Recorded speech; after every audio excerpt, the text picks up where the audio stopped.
Hi student. आज हम बात कर रहे हैं क्लास 6 के लिए और आज हम ज्योग्राफी पढ़ाएंगे।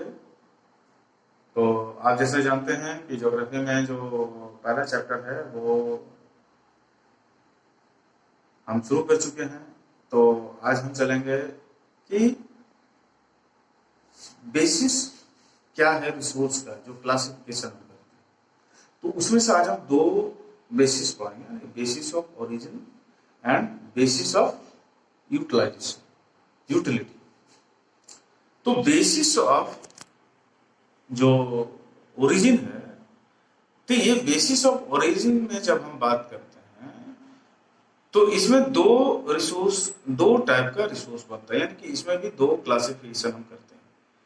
एक हो गया बायोटिक और दूसरा अबायोटिक। बायोटिक रिसोर्स वो है जिसमें लाइफ होता है, अबायोटिक रिसोर्स वो है जिसमें लाइफ नहीं होता। तो अबायोटिक रिसोर्स जो है जिसमें बहुत सारी चीजें हैं, जैसे प्लांट है, यानी फॉरेस्ट अगर हम कहें तो वो फॉरेस्ट आ जाता है, वाइल्ड लाइफ आ जाता है। ये इस तरह के जो रिसोर्सेस है वो कहलाता है बायोटिक रिसोर्स। दूसरा जो है वो है अबायोटिक। इसमें जैसे माउंटेन है, लैंड है या सॉइल है, एयर है, वाटर है, ये जो है ये अबायोटिक में होता है। इन चीजों से जो है हमारा जो है नीड्स फुलफिल हमेशा होता है। तो अब हम चलेंगे यानी दूसरे बेसिस पर, जिसको हम लोग कहते हैं बेसिस ऑफ यूटिलिटी, यानी इसमें भी दो है। इसको भी अगर हम क्लासिफाइड करें तो दो होता है, पहला रिन्यूएबल, दूसरा नॉन रिन्यूएबल। रिन्यूएबल रिसोर्स कौन हो गया? रिन्यूएबल रिसोर्स वो हो गया यानी जिसका हम इस्तेमाल दोबारा कर सकते हैं, वो रिन्यूएबल रिसोर्स, यानी जिसका हम नवीनीकरण कर सकते हैं, यानी वो रिन्यूएबल रिसोर्सेस। नॉन रिन्यूएबल कौन हुआ? जिसका हम इस्तेमाल दोबारा नहीं कर सकते हैं, यानी जिसका रिन्यू नहीं होता है, यानी नवीनीकरण नहीं होता है, उसको हम लोग कहते हैं नॉन रिन्यूएबल रिसोर्सेस। अब कभी कभी हमारे पास कई प्रॉब्लम उठ के आता है कि हम सीधा सीधी समझते हैं कि जैसे भाई कि एक लोहा है, उसको हमने गला दिया और फिर वापस दूसरा चीज हमने तैयार कर लिया, तो हम कहते हैं कि भाई देखो ये तो रिन्यूएबल है, इसका तो दोबारा इस्तेमाल हम कर रहे हैं। या आपने देखा होगा कि आपने कोयला घर में जलाया और उसका छाया अलग कर दिया, फिर कोयला को जला दिया, देखो हमने फिर तो दोबारा यूज कर लिया इसको, यानी दोबारा इस्तेमाल कर लिया। तो ये रिन्यूएबल हो गया, लेकिन एक्चुअली वो नॉन रिन्यूएबल है।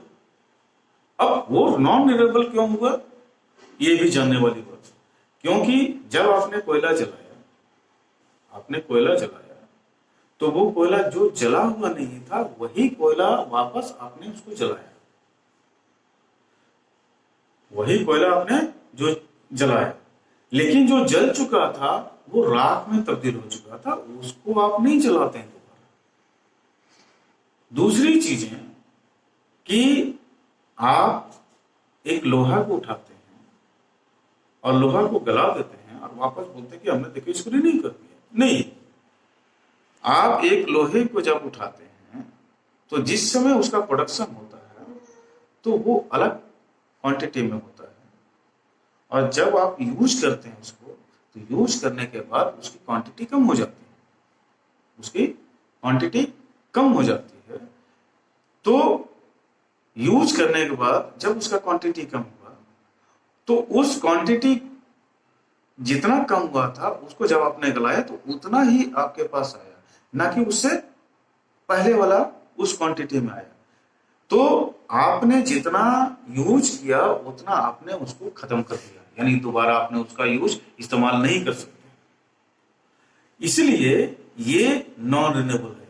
लेकिन रिन्यूएबल जो है उतना ही होता है। जैसे आप लीजिए सनलाइट, सनलाइट जो है आपको जितना अमाउंट में हीट और एनर्जी मिलता है वो हर एक दिन वो मिलेगा ही मिलेगा। अब आप कहेंगे कि सर जिस दिन बादल होता है तो धूप आता नहीं है, तो यहां पर ये बिल्कुल तुम्हारा आंसर जायज नहीं होगा, क्योंकि धूप अपने जगह पे वो एवरीडे आ रहा और वो एवरीडे अपना लाइट और हीट दे रहा। अब वो क्या कर रहा है, जो बादल है वो बीच में आकर उसको ढक दे रहा, तो वो काम नहीं कर रहा। वो जितना देता है उतना ही दे रहा, लेकिन उसमें क्या कर रहा है, वो ब्रेक कर दे रहा, वो ढक दे रहा, जिसके कारण वो चीज तुम्हारे पास नहीं पहुंच पा रहा।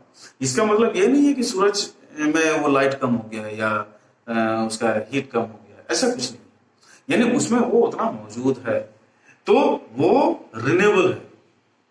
अब आप वाटर की बात करें तो वाटर जो है 70% वाटर अगर अर्थ में है तो 70% है, 60% नहीं हो जाएगा या 80% नहीं हो जाएगा, वो गड़बड़ नहीं रहा, उतना का उतना है, भले फॉर्म कुछ भी अलग अलग हो जाए लेकिन पानी उतना ही रहेगा। तो आज के लिए इतना ही। अब नेक्स्ट डे जो है फिर हम मिलेंगे, तो आज हमने जो पढ़ाया उसको आप पढ़ लेंगे और उसके लिए कल फिर दोबारा क्वेश्चन होगा। Bye, thank you.